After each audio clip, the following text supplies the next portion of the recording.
I see you've managed to survive long enough to make it back here. Does this mean you've returned to hear more about the game we all know and love?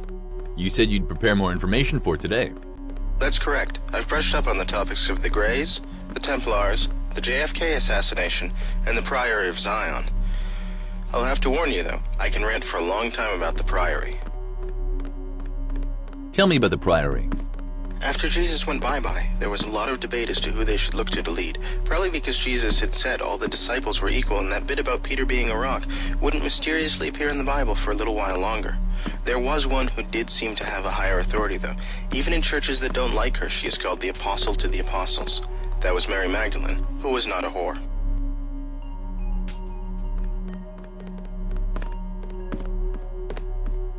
Are you sure? That would make things much more interesting. Some people have no respect for religion. Get on with it. In the beginning, people got along. A bit. Paul was killing everyone, but his name was Saul at the time, so it was okay. Peter was pissing off many. James, Jesus' brother, had his own ideas, and much of the church revolved around him for a time. Mary Magdalene was looked at with reverence. Judas Thomas was writing his stuff. Go on. It was all going well. People of both sexes were allowed to rule, the clergy was part of the laity, and people were nice to each other. Things were looking up. Paul, the slaughterer of Christians, claimed divine intervention, changed his religion and his name, and joined in. Paul started off like a typical misogynist homophobe coming out of Roman conquer culture, which is to say that he said that marriage should be monogamous, gays were bad, and women should both lack authority and remain silent. The last part was certainly harmful to people like Mary, but she may have already jumped ship when he was in his killing phase. The legends put her on her way to Egypt. How long she was there for and what she did is unknown. What is known is that in the end there is strong, though very far from solid, evidence that she ended up in France of all places. She is said to have arrived with 2 other Marys and a mysterious Sarah the Egyptian.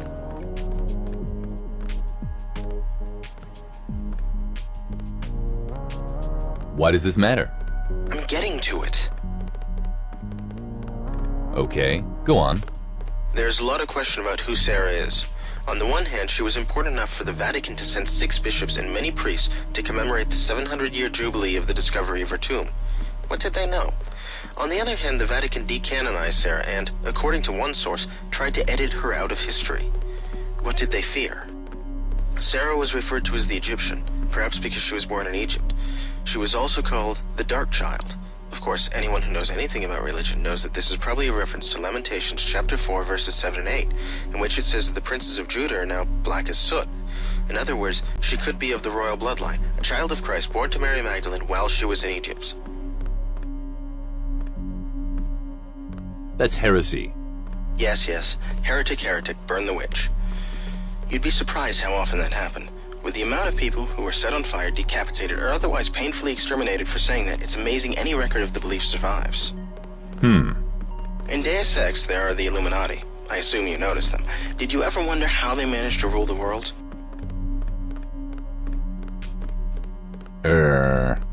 Well said. In the game, the Illuminati started off as religious and political. They had various political organizations similar to the modern-day Trilateral Commission and the United Nations, both of which are their creations. In the religious realm, they had the ultimate control, the Priory of Zion. The Priory of Zion, spelled with either a Z or an S, depending on your mood, I guess, is an organization that claims to safeguard the descendants of Jesus as well as proof of their heritage, the Holy Grail. In real life, the Priory is an enigma. We know it exists, but we don't know what it is. In the words of Wikipedia, it is an elusive protagonist in many works of both non-fiction and fiction. It has been characterized as anything from the most covertly powerful secret society in Western history to modern Rosicrucian-esque ludibrium. I'm sorry. I lack the proper academic degree to understand what that means. It means that it's real, it's featured in a lot of stories, and no one has any idea what it is. Thank you.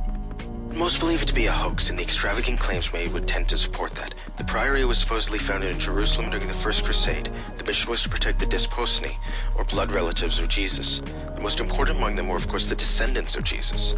The priory supposedly had a large part in the elf, or underground river, of esotericism. You like using obscure words, don't you? The priory had a long history, often considered fictional, with many of the greats of the world as its grandmasters. Also, they wanted to restore the Merovingian kings to power because they said those ones were descended from Jesus. They had a funny way of showing it if they were. So why does it matter? Everything I've said so far is true, if you've noticed me saying things like seems, suggests, or claims a lot. That's because I was being honest. Here's where the fictional part comes in. In the game Deus Ex, the Illuminati, though constantly being reborn, held the world under their thumb for centuries. They did this in the political realm in ways I'll let Walton explain to you, but politics doesn't mean everything. For most of history, after the fall of Rome, more gradual decay followed by mercy killing than a fall, really, the church had more power. Even after the Protestant Revolution, the priory was a way to have power over them. The Pope has to bend to your whims if at any time you can bring a male heir of Jesus into play. Even with the Petrine theory, Jesus overrules Pope. Protestants are no different. The churches had to do what the Illuminati said, otherwise they would find their followers pulled away from them by divine blood. That's also why they killed off anyone who told the public. It didn't matter who you were, Gnostics, Cathars, whatever. If the public was allowed to know about the children of Jesus, then the Illuminati would lose their blackmail. They might not be able to control the heir that the world chose to lead it. So that's what that was all about. That was enlightening. Thank you. Do you want to ask something else? Tell me about the Greys. What would you like to know?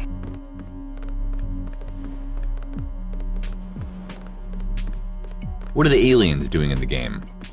Your ignorance is astounding. That's rude. True, but I feel you deserve it. To believe that they are aliens is one thing. They look like one of the traditional representations of aliens. But to maintain the belief that they are aliens after any amount of time spent playing the game or existing in this place is the height of unnecessary ignorance. So why are they in the game?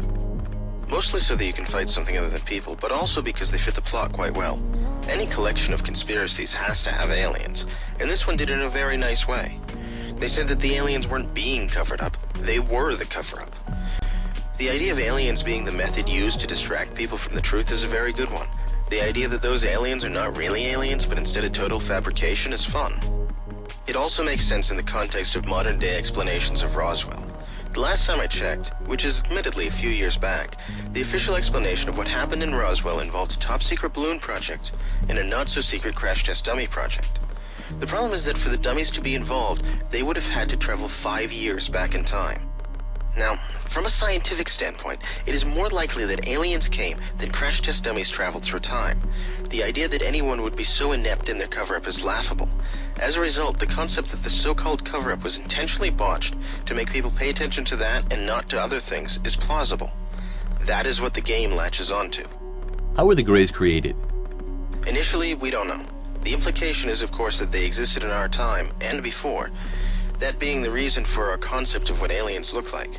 This would make them a very early project in genetic manipulation.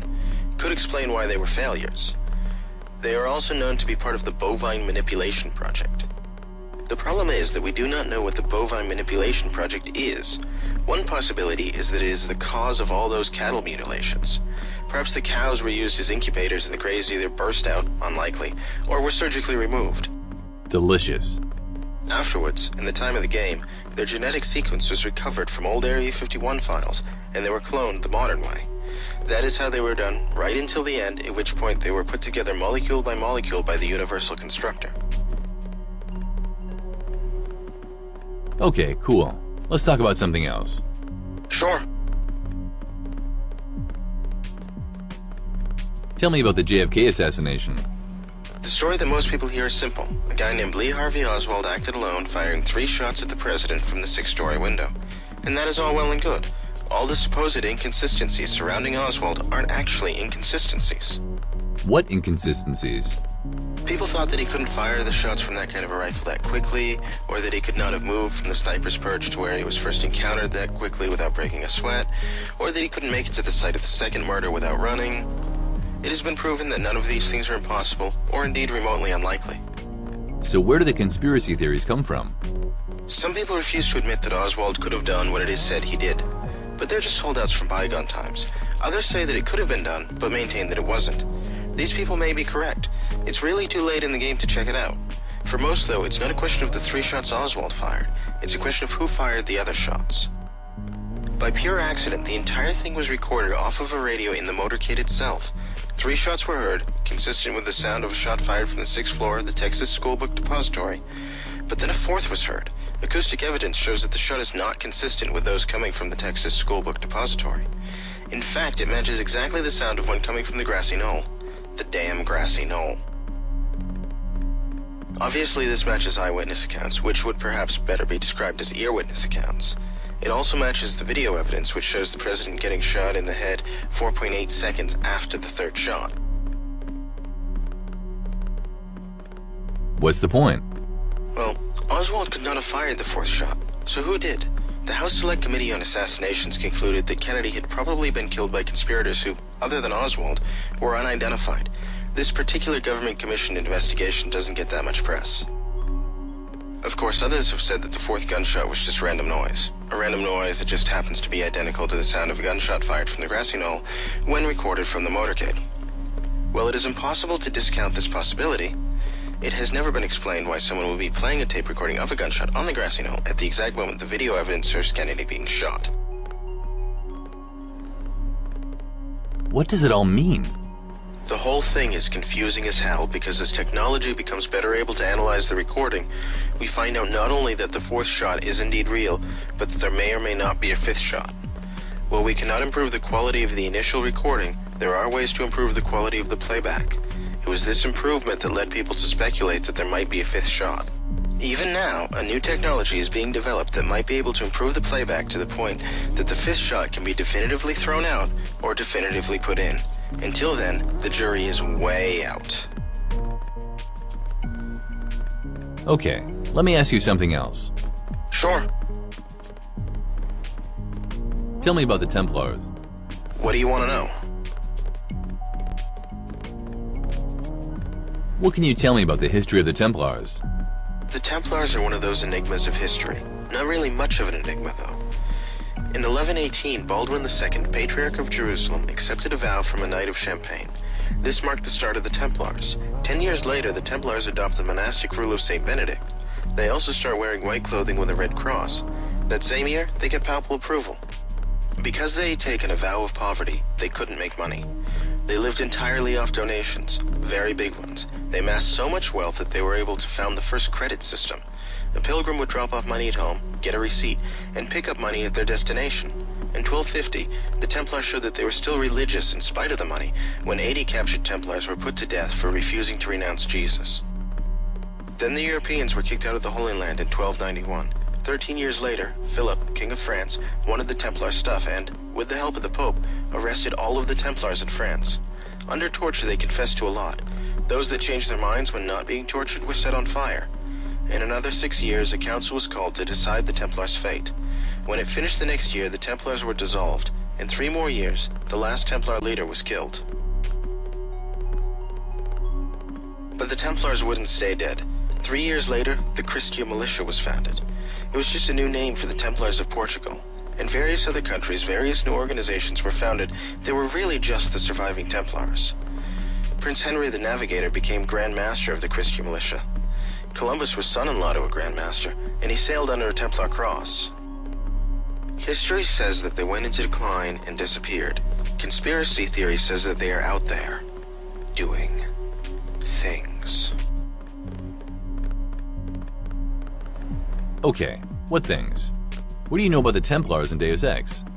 Not much. They were allied with the Illuminati, very rich, and mostly destroyed by UNATCO a year before the game takes place. The operation was personally headed by Joseph Manderley, leader of UNATCO at the time of the game. There were originally meant to be Templar guards in the Templar Cathedral in Paris, but they were cut from the game as various elements of the plot were cut out. We really don't know all that much about the Templars. They were connected to the Rockefellers and the Rothschilds, which in turn connects them to other things, like the Illuminati, which we already knew. They had power, they lost power, and some members managed to escape it. That's it. That's all.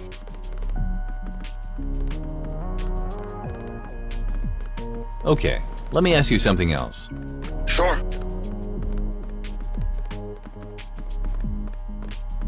I'll get going now. Bye. Goodbye. I have some questions for you. Of course, as long as it's about Deus Ex, I'll be happy to answer.